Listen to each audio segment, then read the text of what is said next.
Now, the new Prisons Minister, Lord Timpson, has said the government had no choice but to implement the controversial early release scheme to ease the pressure on overcrowded jails.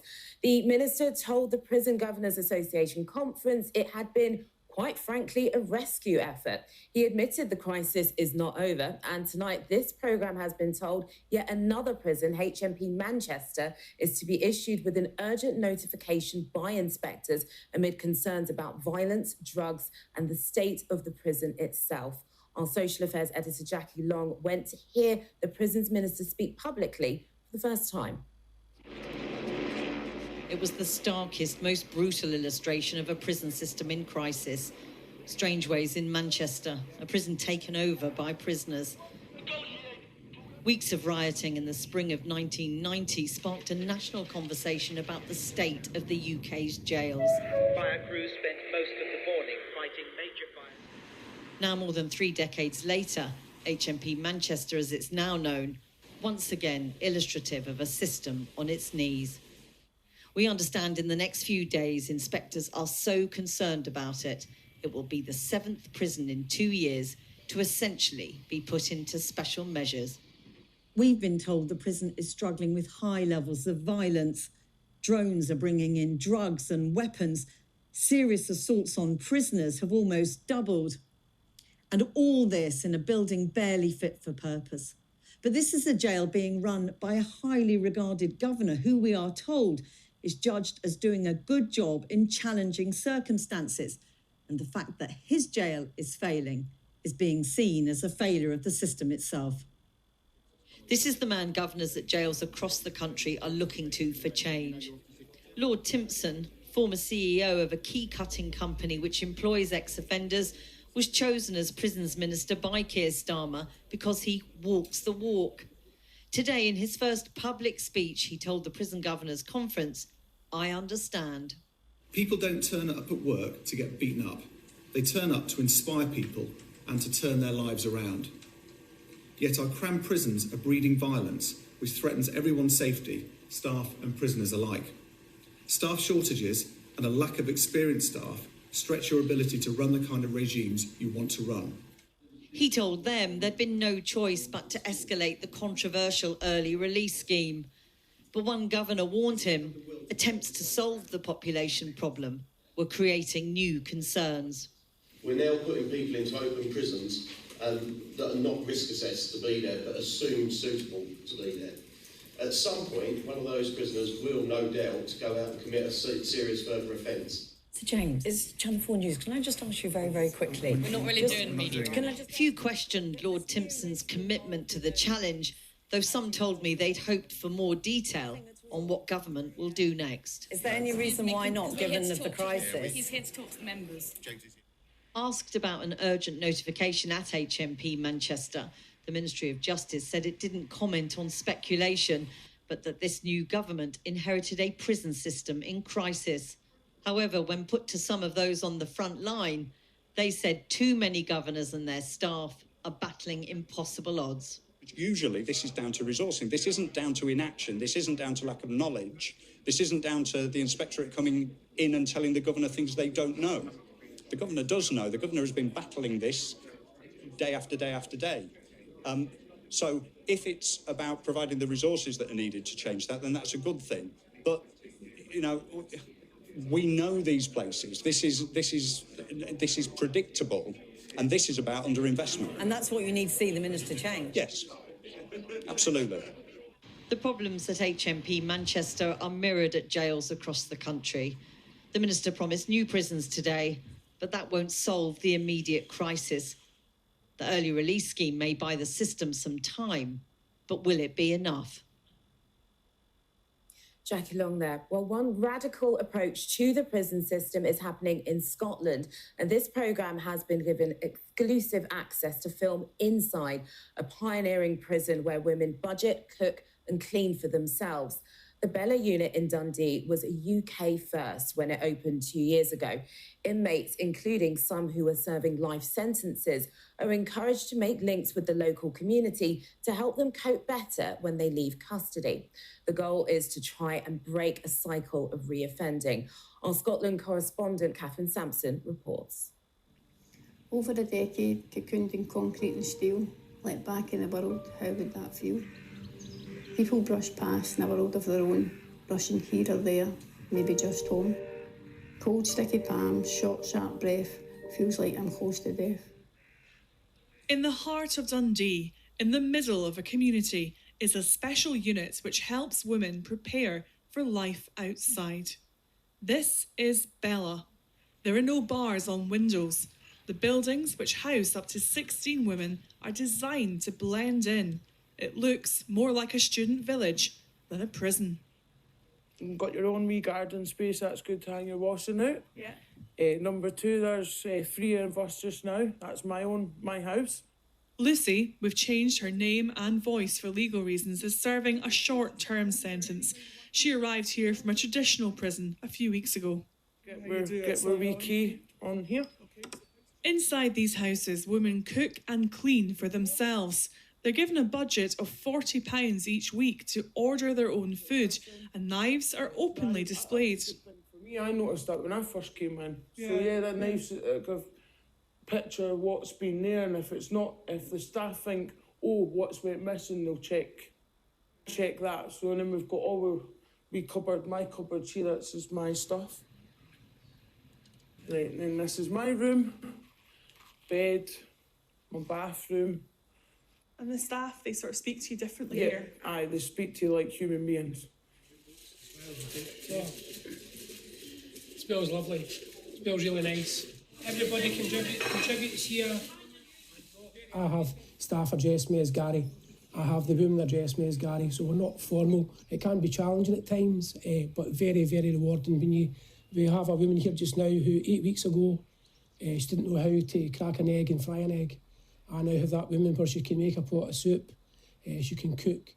Many women here will have experienced domestic abuse or addiction. The approach is aimed at reducing reoffending and keeping family ties. Women tend to be the pillar within a family unit. And as you see over there, they've got the seesaw and other bits within that play park. So that allows that bond to continue while they're in custody. When they go back to the community and they want to interact again in the community, they've got something to benchmark from here. Morning, how are you? Morning, how are you? I'm all right. Good. All set for today? Yep, good to go. Right, perfect. Let's have a little look in your bag. Yeah. To be accepted into Bella, prisoners must be assessed as low risk. But some are near the end of life sentences, like Anna, who was convicted of murdering her ex-partner. We've changed her name.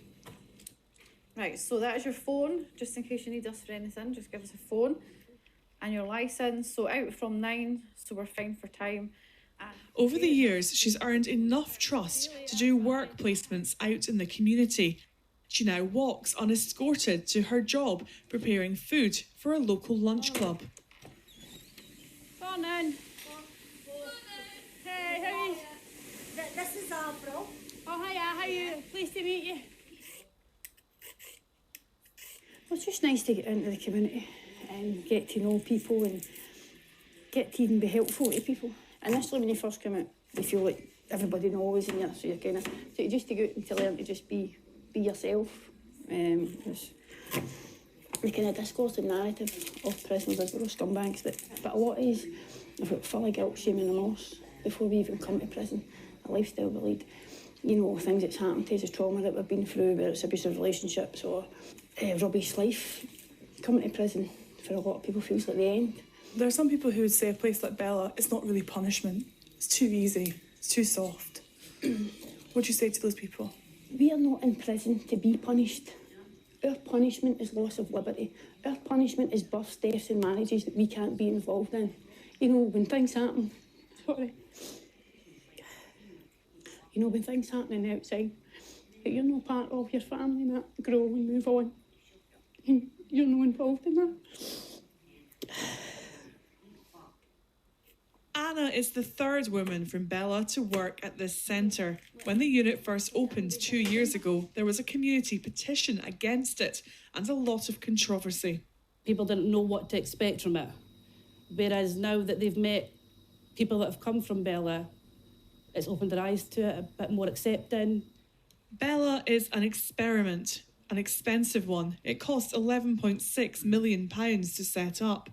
As the first facility of its kind in the UK, it will be studied closely. What are your hopes for the future? I'm hoping to get back into work, hopefully get somewhere good and not come back to prison.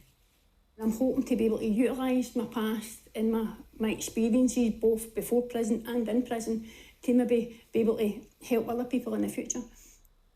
I've got a little girl. You must miss her. Yeah, it's like, it does get hard. It's a lot to take in when somebody takes that away. What would you rather? Lock away the key, then you're damaging the children and the families, then you're causing more trauma, potentially creating more criminals, as opposed to building people up, helping them forge positive relationships with the children and their families. You're hopefully then lessening criminality in the future.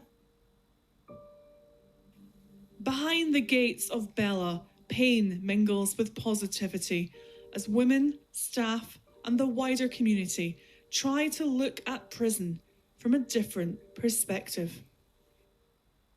Catherine Sampson with that exclusive report. Well, joining me now is Dr. Sarah Lewis from Penal Reform Solutions and Steve Gillan from the Prison Officers Association. Thank you so much for joining us this evening. Dr. Lewis, I'll just start with you. You've worked in reform for a long time. Would you like to see more of this happen? Is this what prison should look like? Absolutely. I think I've spent a lot of time in Norwegian prisons and visited over about 100 prisons now. And I think the most effective aspects of practice is those that are around principles of normality, which is about giving people the skills and the resources to cope when they get released so they don't create future victims. But we heard in Catherine's report there, 11.6 million. That's a lot of money. That's not sustainable, is it? Can't be replicated. Again, an argument that gets talked about in terms of the high security in Halden prison in Norway. A lot of money's gone into that, but their argument is if we can invest in people, that allows us to be able to invest in the community and also to reduce future victims. So I think it's worth the investment.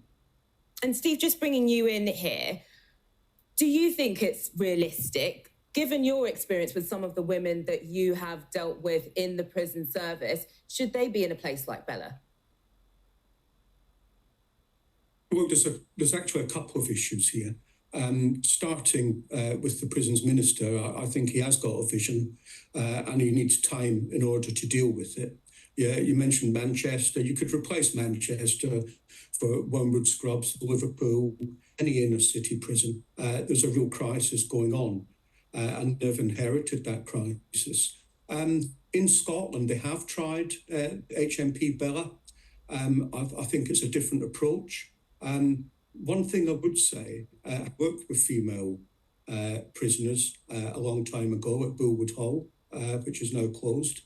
I think we do need a different approach to imprisonment in the UK.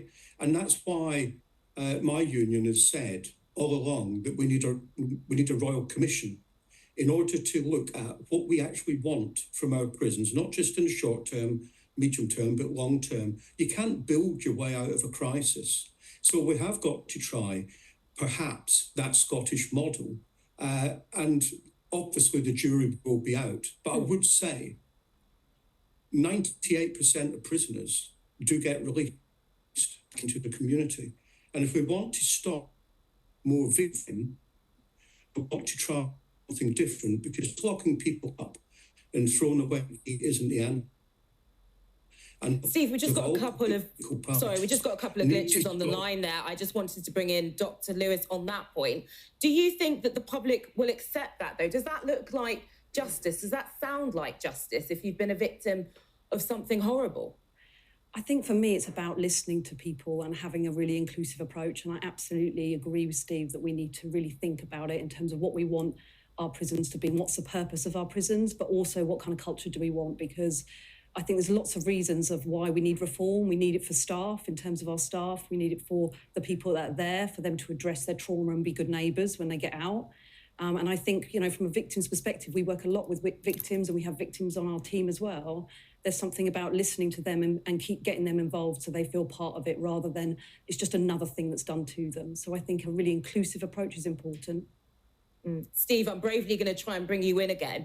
Do you think that victims are getting a raw deal here then?